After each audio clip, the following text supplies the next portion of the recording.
All right, guys, we're back again with another great episode of PFREI, Passion for Real Estate Investments. I'm your host, Fuquan Bilal. Oh, man, this is great. We got Viktor Rybachuk in the house. Oh, man, I really appreciate you taking the time to come on the show. I know we're both in the same mastermind. I've been interviewing a lot of guys from CG. I had the chance to see this gentleman presentation when he joined the group not too long ago. And I was pretty blown away by it. We actually had a chance. I know we played ball. Did we go hiking? Can't remember. Was it ball, No, not basketball, or hiking. Yeah, definitely hike? basketball. Not hiking though. Okay, basketball. I know we played ball, which I'm terrible at. I'm a hacker. I just run up and down the court for exercise. I go out There there, you I do some go. push-ups, I run around, and I That's don't what make you any need. shots. I hack people. Yeah, So you're on defense. That's what matters. You yeah. need a body on the court. Yeah, man. Welcome to the show. I really appreciate it. I always like to get people who are active. Let me turn my phone off. People who are active in the business, right? Yeah, Interview a lot of guys who, and gals who, just who are active, but they do coaching, which is nothing wrong with that. But I try to stay away from people who just have stuff for sale sure. and who really can't speak from current experience because the market change, All right? the There's time. always ebbs and flows and shifts in the market. We're going to talk about the market we're in right now, but I like to bring people who are currently active so they can talk about the pain, the struggle, the things that they're doing to pivot. So I was reading a bio, we was chopping it up before I press record. You're doing some stuff in Washington, Oregon, and you used to do some stuff in Hawaii. Yep. And I know you want to get back to that, but let's talk about that. I know that you're kind of new in the business. Wow. I Basically, mean, I don't know about new. I've been doing this since 2014. well, I mean, that's what I was saying. Did you start before '08? Well, then you're right. Yeah, I'm definitely.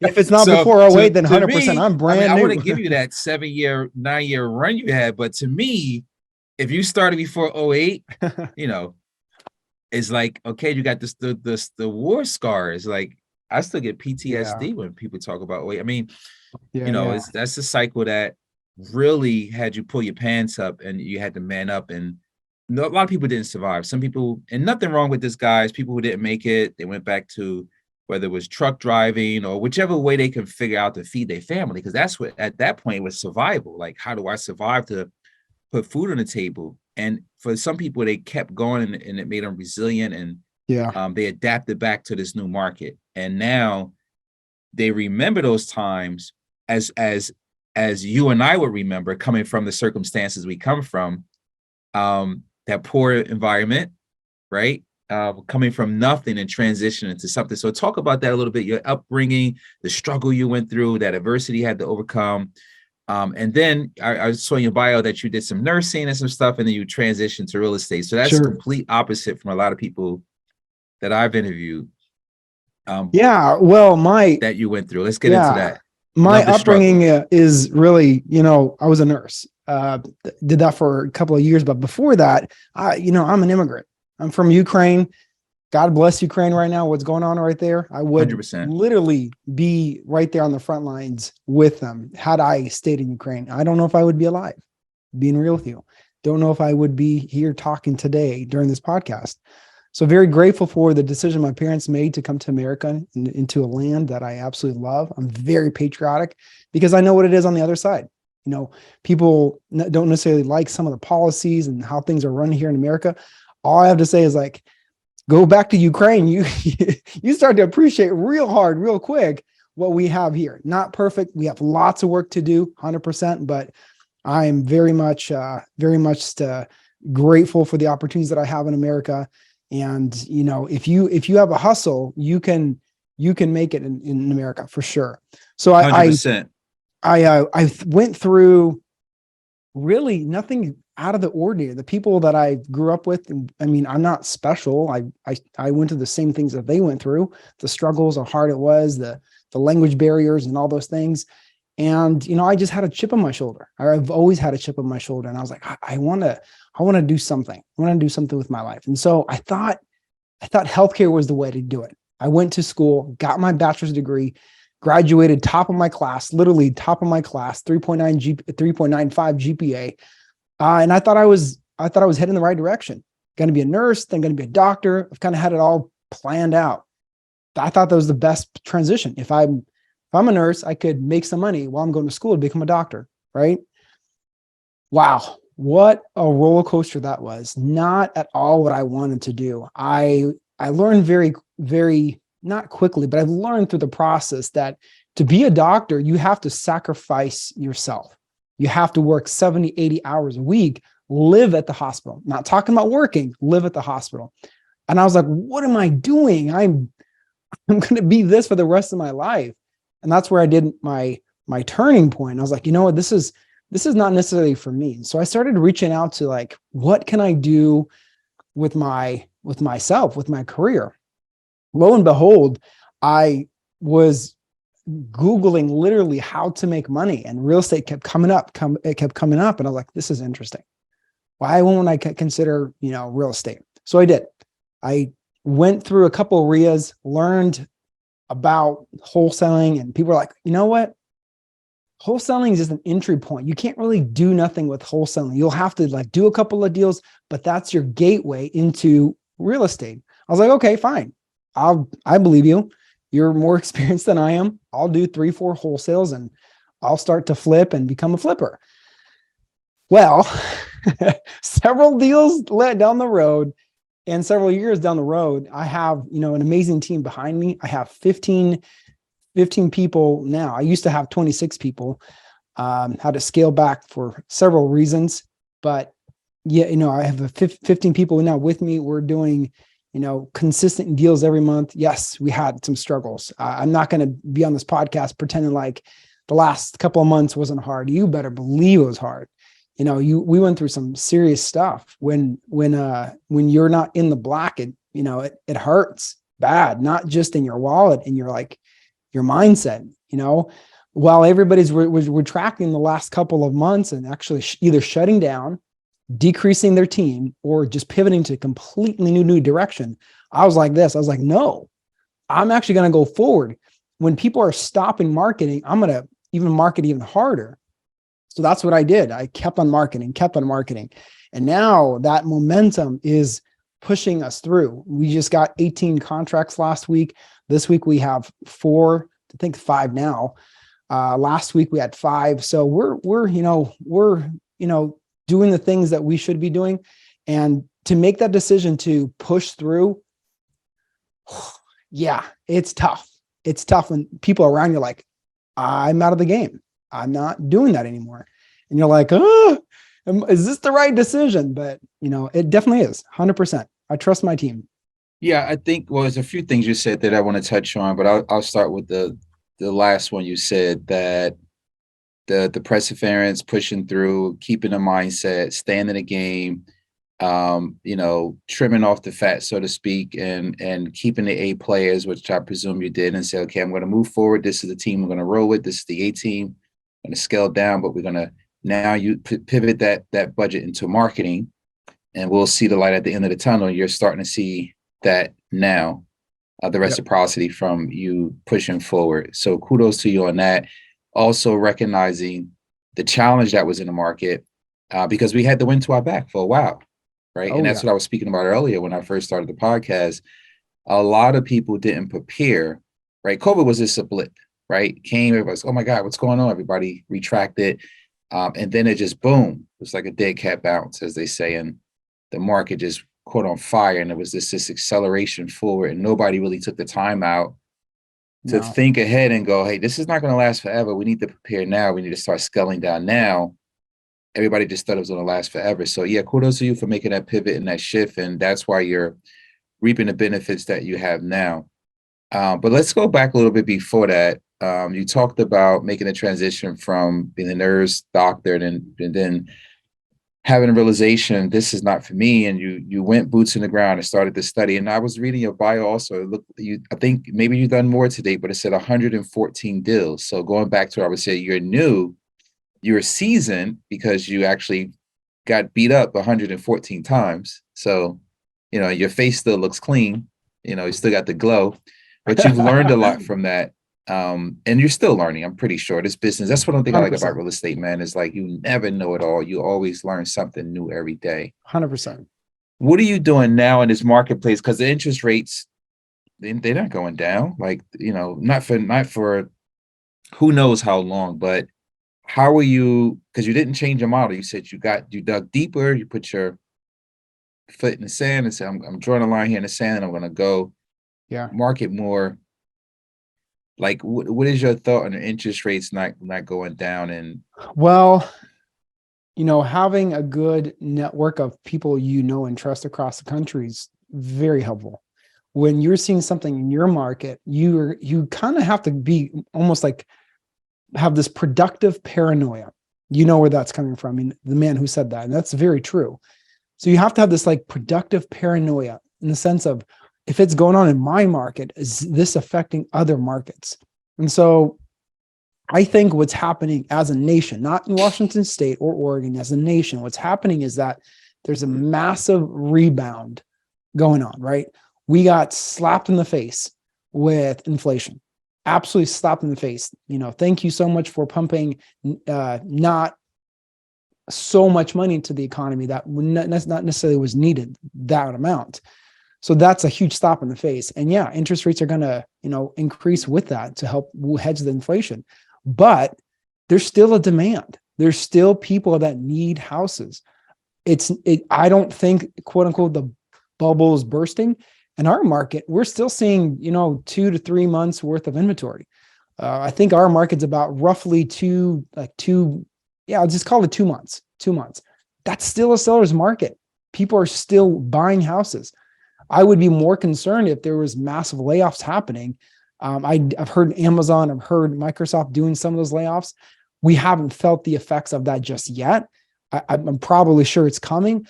I just don't see in the near future our inventory jumping, and I literally mean jumping to like 5, 6, 7 months, or even not even close to that, because of the fundamentals of real estate, right? So I think there's actually a light at the end of the tunnel. So what we're doing to prepare is we're going to continue to wholesale. We're going to continue to novate. We're adding flipping to our arsenal. So very quick, light in and out flips, nothing where it's luxury or 4,000 square foot. I'm not doing that. And also we're doing creative financing. So that's just still, a nut we still need to crack with creative financing.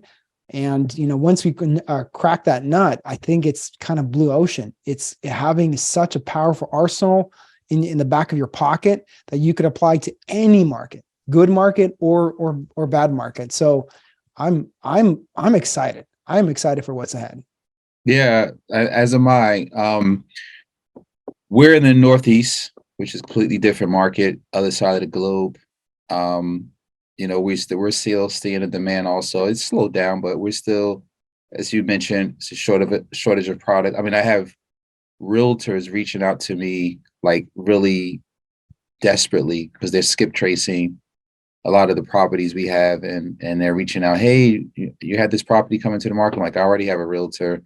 Well, we can get you an off market. Like they're really hungry to find deals. So that tells me there's still a demand and people are eager to buy no matter what the interest rate climate is like. So as I always mention, it's more of the, marry the property and date the rate situation where they can always refinance. Yeah, exactly. And I do have some luxury stuff in inventory. I have probably, I don't know, maybe like 6, maybe 7 out of 26 flips that we're working on that are like luxury, 4,500 square foot. And I kind of stopped there because a good friend of mine said, hey, you don't want to be too top heavy with that type of stuff in the market. This was like maybe a year and a half ago. They told me when I first started to buy more and do more ground up. It's like, you want to be careful. You don't want to be core, this and that. But we have such a demand from New York. I was just like, I'm just going to go with what my gut is telling me. And I'm glad I did, because now I have such a demand for buying that type of stuff, which is completely opposite to your market.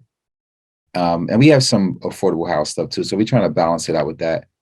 But you mentioned flips, and you're talking about just wholesaling or just doing as light work as possible, going in and cleaning up. Yeah, I mean, my ideal product is more coming from the background that I am not an expert rehabber.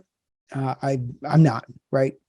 So for me, I've only wholesale, well, not wholesale. I've only done a handful of flips. Majority of my experience comes from wholesaling and novating. I think to date, I've done like 430 deals, right? And so I have to play to my strengths.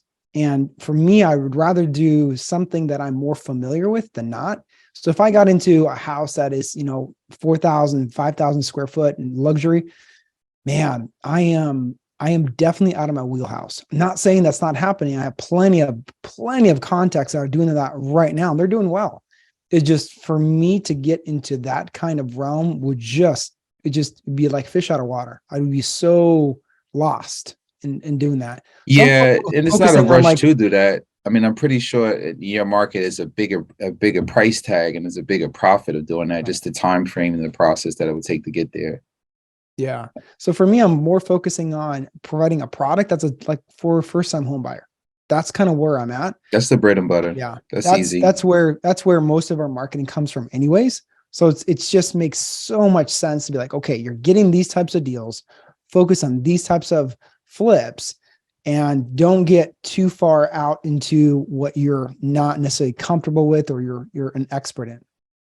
Yeah, I definitely agree with that. The reason I kind of went into that market is a good broker friend of mine. She does $3 or $4 million homes, and I had a meeting with her one day. I was like, I don't see where the market is for that. And she said, because you've been in that market over there, and I've been in this market for the last 15 years, selling 2, 3, 4, and $5 million homes. And she's like, the buyers are here. It's a lot of wealthy people in New Jersey. You're just not in that market. Mm-hmm. So I sat down with a couple of her investor groups, other guys who do it. And one guy, he said one thing to me that really got my attention. He goes, look at how many deals you're doing a year, and what your average spread is. And he said, I guarantee I can do 2 deals to maybe 10 deals that you're doing. Yeah. And I go, wow. Okay, the timeline to do 10 deals versus 2 deals. 2 deals is shorter. There's more profit. And there's less headaches running around with 10 properties. So I'm going to try it and see. And that's how I kind of transitioned to that. I like it. I mean, once anything, as you build the process, I mean, well, easier. to that, so there's, to me, I found it's more of like a personality type than really, is that a good way or a bad way? I don't think that there's actually a right answer for that, good or bad. Yeah. I've definitely thought about that as well. I was like, well, man, what if I did more luxury? And what I found out is that from my network is that they're actually, it's kind of funny. They're like trying to do what I'm trying to do. They're like, well, dang, your cash flow cycle is a lot quicker versus mine. Yeah. So they're like, hey man, can you meet up with me? Can you show me this? Yeah. The grass is green always on the other side, right? And I don't think there's a right or wrong answer. I just think it's more of like what you want to do versus like, hey, if that's the right thing to do, Yeah. Flipping is hard though. I'll tell you straight up. I mean, if you're killing it wholesaling, stay with it. I mean, I've been doing it for 24 years. And like you said, it's what you know, and you're just used to it. And even when I transitioned to multifamily, it was really my son. It was like, you're in a comfort zone. And I got a wake-up call from my son at the time. He was 18 years old. He's like, why are you doing these 3-unit, 4 units? You should be doing bigger deals. Or he was 17 or 16, I can't remember. He said, you should be doing bigger deals. And I was like, you know what, you're right. So 2.5, almost 3 years ago now, I transitioned over into multifamily, and I love it. And I'm like, why wasn't I? It's easier, actually. Easier to get financing. I keep hearing that, man. Yeah. I keep hearing that. Dude, it's easy to get a $10 million loan than it is to get a freaking $300,000 loan on a single family house. The rules are just completely different with commercial. Yeah. I mean, as long as you have the net worth, is easier, but the financing is easier. The banks are more lenient. You don't have to personally guarantee. You just got to show, your personal financial statement, and you're good, But where do you see now you're going into this market? Like, what challenges are you trying to overcome? Really, it's kind of the the fundamentals of anything. So I come from a sports background, and my coaches have always, I'm telling you, always drilled down fundamentals. Basketball, dribbling, right? Running the play right, getting the triple threat. And football, it was drills, getting the footing right, doing the routes correctly. it was just the basics that we were focusing on. We would spend, hours a week on the basics so that when we came time to play the game, the basics wasn't a concern. It was just, it was built in you. So you just went and performed. I see the same thing with right now is right now is not anything to try to reinvent the wheel. You're not trying to do something super special. What you're trying to do is go back to the fundamentals, have the right team, right? Have the right people in the seats that they're sitting in. Make sure that you're providing them the right systems and processes and get out of their way. It's nothing special to that. That's it, right? I love that. That's really it. And if I'm going you to could do snip this that, part then of the. I want to snip this part of the podcast and I want to send it to my team. We was just having this conversation earlier. I swear, exactly what you just said. Getting back to the basics, processes and systems, having the right butts in the right seat. Oh man, go ahead. yeah, as us as entrepreneurs and visionaries, that's our secret sauce. Nothing really secret about it, but it's just, I guess that's our superpower. And having that vision that you can sell people on, right? When you have that mindset of this is where I'm going, this is the people I need to have, and the people will help you get to that vision. You really can't go wrong with that a process. Because think about it, right? You're not the one implementing everything. You can't. It's impossible. So therefore, you have to have the right people around you to help implement your vision. So you got to get the right people, make sure they have the tools to be able to perform and have them run the systems and processes, right? 100%. One last question for you, buddy. Why are you passionate for real estate investing? For me, real estate is a vehicle for impact. It really is. I like that. To me, before it was about the money. And then once I got the money, I'm like, what's next? And I kept thinking like bigger things.